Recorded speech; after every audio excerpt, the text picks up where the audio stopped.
नमस्कार दोस्तों, जय श्री कृष्ण, राधे राधे। सिंदूर में ये एक चीज रखना बेहद शुभ है। साथ ही मैं आपको बताऊंगा कि पीरियड्स में सिंदूर लगाना चाहिए या नहीं, सिंदूर गिरने से आपको क्या संकेत मिलते हैं और एक ऐसी गलती जो महिलाएं हमेशा मांग में सिंदूर लगाते समय करती है, लेकिन इस गलती को आप नजरअंदाज न करें क्योंकि ये आपके परिवार पर कष्ट ला सकती है, खासकर आपके पति की मृत्यु का कारण बन सकती है और आपके पति से बिछड़ाव यानी कि दूरी का कारण बनती है। तो पूरी जानकारी के लिए इस वीडियो को अंत तक जरूर देखिएगा। नमस्कार दोस्तों, स्वागत है आप सभी का एक बार फिर से। दोस्तों सच्ची श्रद्धा से कमेंट में जरूर लिखें जय श्री कृष्ण, राधे राधे। दोस्तों, हिंदू धर्म में सुहागन महिलाओं के जीवन में सिंदूर का एक खास महत्व है। अक्सर आपने हिंदू धर्म की सभी शादीशुदा महिलाओं को सिंदूर लगाते हुए अवश्य देखा होगा। हिंदू धर्म की मान्यता के अनुसार सिंदूर को सुहागन महिलाओं के सुहाग का प्रतीक माना जाता है। विवाह के समय भी सिंदूर दान की विधि का एक खास महत्व है। इसके बाद ही विवाह की विधि को पूर्ण माना जाता है और एक बार विवाह हो जाने के बाद सभी सुहागन महिलाओं का सिंदूर लगाना जरूरी है। हालांकि बदलते जमाने में कई लोग इसे रूढ़िवादिता मानने लगे हैं और आजकल कई लड़कियों को शादी हो जाने के बाद भी बिना सिंदूर के आपने देखा होगा। लेकिन दोस्तों, जानकर आपको हैरानी होगी कि हिंदू धर्म में बनाई गई इन परंपराओं के केवल धार्मिक महत्व नहीं है, बल्कि इसके संदर्भ में कई वैज्ञानिक महत्व भी बताए गए हैं। तो दोस्तों चलिए जानते हैं गुरुजी से कि वह क्या कहते हैं इसके बारे में। हेलो दोस्तों, मेरा नाम है आचार्य ज्ञानेंद्र मिश्रा। दोस्तों, धार्मिक मान्यताओं के अनुसार सिंदूर लगाने के भी कई नियम होते हैं जिनका पालन करना अनिवार्य है। सिंदूर लगाने के संदर्भ में जो भी नियम बताए गए हैं, सभी सुहागन महिलाओं को इन नियमों का विधिपूर्वक पालन जरूर करना चाहिए, अन्यथा उनके जीवन में परेशानियां उत्पन्न होने लगती है और उनके पति को कष्ट सहने पड़ते हैं। जो महिलाएं सिंदूर लगाने के नियमों का पालन नहीं करती, ऐसी महिलाओं के पति को धन और स्वास्थ्य संबंधित समस्याओं का सामना करना पड़ता है। तो आइए जानते हैं सिंदूर लगाने की वो कौन से नियम हैं जिनका पालन हर महिलाओं को जरूर करना चाहिए। लेकिन उससे पहले आपसे रिक्वेस्ट है कि वीडियो को लाइक करें, अपने दोस्तों के साथ शेयर करें और अगर आपने अभी तक चैनल को सब्सक्राइब नहीं किया है तो सब्सक्राइब करके बेल आइकॉन जरूर प्रेस करें। दोस्तों, नंबर 1, शादीशुदा महिलाओं को सदैव सिंदूर अपने पैसे से खरीद कर लगाना चाहिए। किसी अन्य के पैसे से खरीदा गया सिंदूर लगाने से आपको बचना चाहिए। दोस्तों, नंबर 2, चाहे कितनी भी बड़ी मजबूरी हो, लेकिन शादीशुदा महिलाओं को किसी दूसरी महिला के सिंदूर को अपने मांग में भरने से बचना चाहिए। किसी दूसरी महिला के सिंदूर को मांग में भरना बहुत ही अशुभ होता है। ऐसा करने वाली महिलाओं के पति को धन संबंधित समस्याओं का सामना करना पड़ता है। दोस्तों, नंबर 3, सुहागन महिलाओं को उपहार में मिले सिंदूर का उपयोग करने से बचना चाहिए, क्योंकि शास्त्रों में उपहार में मिले सिंदूर का उपयोग करना अशुभ माना गया है। दोस्तों, नंबर 4, इसके साथ ही कभी भी महिला को बगैर नहाए सिंदूर नहीं लगाना चाहिए। सबसे पहले महिला नहा ले और पूजा पाठ कर ले, उसके बाद ही अपने माथे पर सिंदूर लगाएं। सिंदूर लगाते समय सदैव अपने पति की लंबी आयु तथा उनकी सफलता के बारे में ही सोचें। इससे उनका भाग्य और भी अधिक प्रबल और शक्तिशाली बनता है। और मांग में सिंदूर लगाते समय माता पार्वती को आप पहले ध्यान में लाएं, क्योंकि अखंड सौभाग्यवती का वरदान माता पार्वती से ही प्राप्त होता है। दोस्तों, नंबर 5, घर में अगर किसी भी तरह का सुतक है या आपको पीरियड आ रही है तो आप सिंदूर न लगाएं, क्योंकि सिंदूर लगाने से ऐसे समय में सिंदूर का अपमान होता है। दोस्तों, नंबर 6, सिंदूर का गिरना बहुत ही बड़ा अपशगुन माना जाता है, इसलिए इसे हमेशा ही बच्चों की पहुंच से सिंदूर को दूर रखना चाहिए। अगर आप इसे ऐसी जगह पर रखेंगी कि बच्चे इसे हाथ लगा सके तो ये जरूर गिरेगा। तो ये गलती आप ना करें, क्योंकि दोस्तों अगर सिंदूर गिरता है तो इससे घर में अपशगुन होता है। दोस्तों, नंबर 7, सिंदूर को कभी भी किसी के सामने नहीं लगाना चाहिए। किसी के सामने सिंदूर लगाने से आपके रिश्ते को भी नजर लग सकती है और पति का प्यार बंट सकता है। ऐसे में अगर आप किसी के साथ है और आपको सिंदूर लगाना है तो सर पर पल्लू करके सिंदूर लगाइए। दोस्तों, नंबर 8, मांग भरने के लिए आप हमेशा ही सूखे सिंदूर का ही इस्तेमाल करें। आजकल मार्केट में ट्रेंड के लिए कई तरह के लिक्विड सिंदूर भी उपलब्ध है, लेकिन वो लगाना अच्छा नहीं है। कई महिलाओं को लगता है कि सिंदूर लगाते समय उनके माथे पर कई बार ये गिर जाता है, तो माथे और नाक पर सिंदूर गिरना दोस्तों शुभ माना जाता है।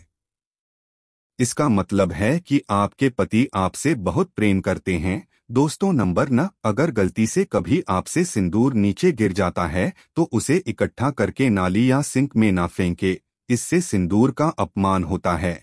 सबसे पहले तो आप मां पार्वती से क्षमा मांगे, क्योंकि दोस्तों सिंदूर का गिरना शुभ नहीं होता। अगर आप मां पार्वती से हाथ जोड़कर क्षमा मांगते हैं तो इससे काफी हद तक अशुभ फल टल जाता है। उसके बाद सिंदूर को इकट्ठा करके माथे से लगाकर किसी पेड़ के नीचे रख दे। दोस्तों नंबर 10, अगर आपसे सूखा सिंदूर सही तरीके से नहीं लगाया जाता है तो आप अपनी उंगली या माचिस की तीली को थोड़ा सा गीला करके सिंदूर में टच करके अपने माथे पर लगा सकते हैं।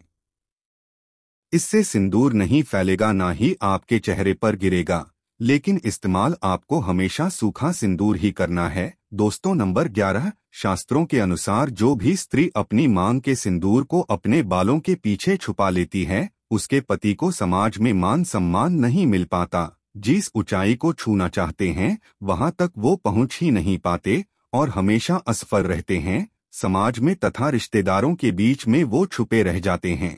इसलिए सिंदूर जितना लंबा आप लगाएंगे और आगे की तरफ माथे पर लगाएंगे, आपके पति का भाग्य उतना ही अच्छा और प्रबल होगा, क्योंकि माथे पर सिंदूर लगाने से स्त्री की शक्तियां जागृत रहती है। दोस्तों नंबर 12, शास्त्रों में यह स्पष्ट बताया गया है कि महिला को सदैव नाक की सीध पर ही माथे में सिंदूर लगाना चाहिए। कभी कभी महिला जब टेढ़ी मांग निकालती है तो उसी जगह पर वो सिंदूर लगा देती है। शास्त्रों में ऐसा करना बिल्कुल अशुभ माना गया है।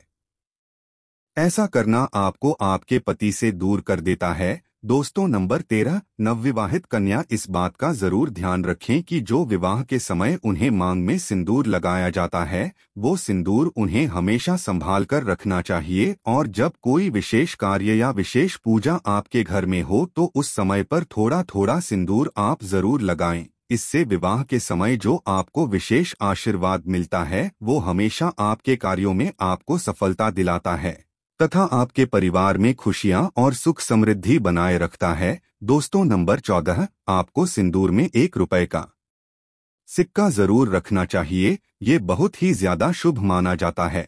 ऐसा करने से आपको माता पार्वती का आशीर्वाद मिलता है। इसलिए आपको अपने सिंदूरदानी में जिसमें भी आप सिंदूर रखती है उसमें 1 रुपए का सिक्का जरूर रखना चाहिए। दोस्तों नंबर 15, कई महिलाएं ब्यूटी पार्लर जाती है और वहां जो भी महिला या मेकअप करने वाली होती है वो खुद ही आपकी मांग में सिंदूर लगा देती है, लेकिन यह अशुभ माना गया है। आप उन कर्मचारी को जानते नहीं हैं तो उनका आचार व्यवहार आपको नहीं पता, फिर भी आप उनसे सिंदूर लगवा लेती है, जो कि बिल्कुल भी सही नहीं है। हमेशा सिंदूर आप खुद ही लगाएं या फिर अपने पति के हाथ से लगवाएं तो ज्यादा शुभ रहता है। अगर आपको सपने में सिंदूर दिखाई दे तो यह बहुत ही ज्यादा शुभ माना जाता है। सपने में मांग में सिंदूर का दिखाई देना ऐसा माना जाता है कि इससे आपको आपके मायके से बहुत ही बड़ी खुशखबरी मिलने वाली है, और अगर कोई अशुभ आपके साथ होने वाला होता है तो वो भी टल जाता है। दोस्तों अगर कुमारी स्त्री को सपने में खुद को सिंदूर लगाना दिखाई देता है तो इसका मतलब है कि उसकी शादी उसके मन चाहे पसंद के वर के साथ होने वाली है। दोस्तों अगर घर में आपकी आपके पति से बन नहीं रही है या घर में लड़ाई कलेश इत्यादि का माहौल रहता है तो इस दोष को दूर करने के लिए आप सरसों के तेल में थोड़ा सा सिंदूर मिलाकर अपने घर के मुख्य द्वार पर स्वस्तिक या ओम का चिन्ह बनाएं। इससे आपके पति का प्यार आपके लिए अधिक बढ़ जाता है और कलेश इत्यादि का माहौल दूर हो जाता है। अगर आप ऑफिस में काम करने वाली महिला हैं या किसी कारण से आप रोज माथे पर मांग में सिंदूर नहीं लगा सकती है तो कम से कम जो आपके त्योहार होते हैं, आपकी सालगिरह होती है या आपके घर में कोई पूजा पाठ है, कोई शुभ कार्य हो रहा है और खासकर करवा चौथ के दिन या तीज के त्योहार पर आप जरूर माथे पर सिंदूर लगाएं। दोस्तों क्योंकि सिंदूर सुहाग की निशानी होती है और सिंदूर लगाकर जब आप कोई भी शुभ कार्य पूजा पाठ करती है तो उसका फल कई गुना आपको मिलता है। अगर आप कामाख्या मंदिर कभी जाए तो सिंदूर आप अवश्य लेकर के आए। कामाख्या माता के मंदिर का सिंदूर बहुत ही चमत्कारी माना गया है और इस सिंदूर को अगर कोई सुहागन महिला प्रत्येक दिन अपने माथे पर लगाएं तो उसके घर परिवार में सदैव खुशियां बनी रहती है और ऐसी सुहागन महिलाएं सदैव सौभाग्यवती रहती है और पति पत्नी के बीच का रिश्ता सदैव के लिए बना रहता है। तो दोस्तों, इस वीडियो को अंत तक देखने के लिए धन्यवाद। दोस्तों, आपको यह वीडियो बहुत ही ज्यादा पसंद आया होगा तो वीडियो को लाइक और शेयर जरूर करिएगा। हर हर महादेव।